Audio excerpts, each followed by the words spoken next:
இயேசுவில் என் அன்பு சகோதர சகோதரிகளே, ஆண்டவர் நாமத்திற்கு ஸ்தோத்திரம். தினம் ஒரு ஜெப வழியாக பேசிக்கொண்டிருப்பது உங்கள் அன்பு சகோதரன் பிரபு. எப்படிங்க இருக்கீங்க?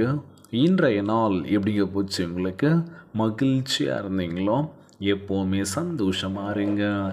ஆமீன். அன்பு சகோதர சகோதரிகளே, நீங்கள் தனியே இல்லை, நான் உங்களோடு கூட இருக்கின்றேன் என்று நம் ஆண்டவராகிய இயேசு கிறிஸ்து வாக்கு கொடுத்துருக்கின்றார்.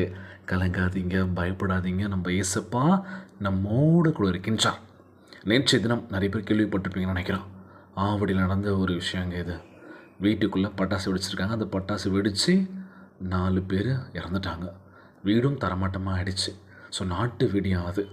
அந்த விஷயம் பார்க்கும்போது படிக்கும்போதும் சரி, ரொம்பவே மனசே உடஞ்சிச்சுன்னு சொல்லலாம். ஏன்னா இந்த தீபாவளி நாளில் இந்த மாதிரி ஆயிடுச்சு அப்படின்னு சொல்லி. ஸோ எவ்வளோ நம்ம விழிப்புணர்வாக இருந்தாலுமே கொஞ்சம் அசால்ட்டாக இருந்துட்டாங்கள்ல. ஸோ இருந்த 4 ஆத்மாக்காக நம்ம ஜெபிச்சுக்கலாம்.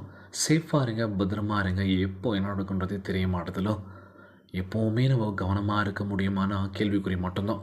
பிரதர் போய்கிட்டே அங்கே திடீர்னு ஒரு தடுமாற்றம், கீழே விழுந்துட்டேன் அப்படின்னு சொல்லுவோம்ல. கொஞ்சம் அங்கே பார்த்து போயிருக்கலாமோ? ஸோ நம்மளில் பல பேர் என்ன பண்ணிகிட்ருக்கோம் அப்படின்னா, நிதானம் இல்லாத ஒரு வாழ்க்கை வாழ்ந்துட்டுருக்கோம்ல. ஒரு பஸ்ஸு செம்ம கூட்டமாக வருது. இந்த பஸ்ஸை பிடிச்சி போனால் தான் நம்ம சீக்கிரமாக போய் சேர முடியும் வேலைக்கு. ஸோ அந்த பஸ்ஸில் ஏறினா இடம் கிடைக்குமான்னு ஒரு கேள்வி மனசுக்குள்ளே. ஸோ அதே பஸ்ஸு மறுநாள் காலியாக வருது. காலியாக வருதுன்னு சொல்லி ஏறினா எந்த பக்கம் உட்காரலான்னு தெரியாமல் ஒரு குழப்பமான ஒரு சூழ்நிலை. நான் நேற்று தினம் சொன்னது போல தான் இது. மனிதர்களுடைய எண்ணங்கள் எப்படி இருக்குன்றது பார்த்தீங்கன்னா வெவ்வேறாக இருக்கலாம். கூட்டமாக இருந்தாலும் நம்ம குறை சொல்கிறோம், காலியாக இருந்தாலும் உட்காரத்துக்கு மனசு இல்லை. இங்கே உட்காரலாமா, அங்கே உட்காரலாமா, கூட்டமாகவே இருந்துச்சா, எங்கே இடம் கிடைக்காம போயிடுச்சுன்னு சொல்லி ஏக்கங்கள் ஒரு பக்கம். இன்னொரு மனிதர்கள் எப்படி இருப்பாங்கன்னா, எல்லாமே அவங்களுக்கே கிடைக்குது, நமக்கு எதுவுமே கிடைக்க மாட்டேது. இதுக்காக நம்ம எவ்வளோ கஷ்டப்பட்டுருக்கோம், கடினமாக உழைச்சிட்ருக்கோம். ஆனால் அவங்களுக்கு எல்லாமே கிடைக்குது. ஆண்டவர் அவர் நல்லா பார்த்துக்கிறாங்க. என்னடா இது அப்படின்ற மாதிரி இருக்கும்ல. கலங்காதீங்க. நிச்சயமாக நீங்கள் யாரையும் பார்க்காதீங்க. பார்த்துட்டா நம்மளுடைய வாழ்க்கையை நம்ம வாழவே முடியாதுங்க. தடுமாற்றங்கள் அங்கங்கே இருக்கும். நமக்கு இது கிடைக்கலையா, அவங்களுக்கு கிடச்சிருக்கே, ஸோ இந்த விஷயம் நம்மக்கிட்ட இல்லையா, அவங்கக்கிட்ட இருக்குன்னு சொல்லி இந்த கம்பாரிசன் நம்ம வாழ்க்கைக்குள்ளே வந்துடுச்சு அப்படின்னா வாழ்க்கையில் சில தடுமாற்றங்கள் நம்ம சந்திக்க வேண்டியதாக இருக்குமா. ஸோ அதனால் நமக்கு கொடுத்த இந்த வாழ்க்கைக்கு நம்ம ஆண்டவராக இயேசு கிறிஸ்து நன்றி சொல்லணுமா. ஆண்டவரே, முதலாவது நான் கேட்கக்கூடிய விஷயம் என்ன அப்படின்னா, நோய் நொடி இல்லாத ஒரு வாழ்க்கை கொடுத்துருங்க. அவன் தான் நம்பர் 1 பணக்காரன் வாழ்க்கையில். யார் நோய் நொடி இல்லாமல் மருத்துவமனைக்கு போகாமலே ஆரோக்கியமாக இருக்கான் பார்த்தீங்களா, அவன் தான் மிகப்பெரிய கோடீஸ்வரன் அப்படின்னு சொல்லுவேன் நான். ஆனால் இன்றைக்கி எவ்வளோ சம்பாரித்தாலும் பத்தலை, சேர்த்து வச்சாலும் பத்தலை. பணம் ஓடிட்டுருக்கோம்ல. நம்ம பார்த்துக்கிறதே இல்லைல்ல. உங்களை நீங்கள் பத்திரமா பார்த்துக்கோங்க. யாரையும் பார்க்காதீங்க. நம்ம ஆண்டவராகிய இயேசு கிறிஸ்து நம்மோடு கூட இருக்கின்றார். நீங்கள் யாருமே தனிமையில் இல்லை. இயேசப்பா அவங்க கூட இருக்கின்றார், உங்களை பார்த்து கொண்டு இருக்கின்றார்.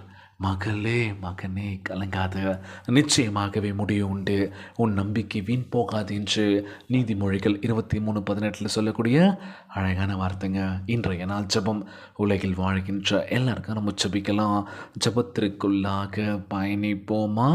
எங்களை மிகவும் அதிகமாய் நேசிக்கின்ற அன்புள்ள ஆண்டவராகிய இயேசுவே, இன்றைய நாள் வாக்குறுதி வசனத்திற்காக நன்றி ராஜா. ஆண்டவரே, எங்களுக்கு சமீபமாக இருப்பதற்காக உமக்கு நன்றி செலுத்துகிறோம்ப்பா. எங்களுடைய கூப்பிடுதலுக்கு, பெருமூச்சுக்கு நீர் செவி கொடுப்பதற்காக நன்றி ஆண்டவரே. தினமும் உம்மேல் தாகமாக இருக்கும் இருதயத்தை எங்களுக்கு தந்தருள்வீராக. எங்கள் வாழ்க்கையை உயர்த்துவீராகப்பா. உம்முடைய அன்பினால் உம்மை தேடுவதற்கு உதவி செய்யுங்க ராஜா. ஆண்டவரே, எங்களை விட்டு விலகாதிருப்பீராகப்பா. உம்முடைய பிரசனம் எங்கள் வீட்டையும் எங்கள் இருதயத்தையும் நிரப்பப்பட வேண்டும் என்று ஜெபிக்கிறோம்ப்பா. நாங்கள் ஜெபித்து கொண்டிருக்கின்ற ஒவ்வொரு ஜெபத்தையும் உன் பாதத்தில் சமர்ப்பிக்கின்ற ஆண்டவரே. உமக்கு முன்பாக தாழ்மையாக மண்டிட்டு ஜெபிக்கின்ற ஆண்டவரே. எங்கள் ஜெப விண்ணப்பங்களை கேட்டு எங்களை ஆசீர்வதிப்பீராக. நாங்கள் உம்மில் நம்பிக்கையாக இருக்கின்றபடியினால் எங்கள் வாழ்வில் அற்புதங்களை செய்வீராக. இன்றைக்கு நாங்கள் நற்செய்திகளை கேட்டு உம்முடைய கிருபையை பெற்றுக்கொள்ள வேண்டும் என்று ஜெபிக்கிறோம்ப்பா. இந்த ஜெபத்தை கேட்டுக்கொண்டிருக்கின்ற அன்பு சகோதர சகோதரிகள், என் அன்பான உறவுகள் எல்லோரையும் பார்த்துக்கோங்கப்பா. யாருக்கு இந்த கஷ்டங்கள் துன்பங்களை கொடுத்துறாதீங்க ராஜா. நோய் நொடியினால் அவதிப்பட்டு கொண்டிருக்கின்ற ஒவ்வொரு சகோதர சகோதரிகளை உமது கரங்களால் தொட்டு அகற்றி போடுவீராக. எல்லோரையும் பத்திரமா பார்த்துக்கோங்கப்பா. ஒவ்வொரு குழந்தை செல்வங்களையும் ஆசீர்வதிங்க. கணவன் மனைவிக்குள்ள ஒற்றுமை கொடுங்க. ஒவ்வொரு குடும்ப உறவுகளிலும் சமாதானத்தை கொடுக்க வேண்டும் என்று கேட்கணும்ப்பா. எல்லோரையும் பார்த்துக்கோங்கப்பா. இன்றைய நாள் ஜெபம் இயேசுவின் விலையேற பெற்ற நாமத்தினாலே ஜெபிக்கின்றேன் நல்ல பிதாவே. ஆமேன். ஆமேன். இயேசுவுக்கே புகழ், இயேசுவுக்கே நன்றி. மரியே வாழ்க. God bless you all.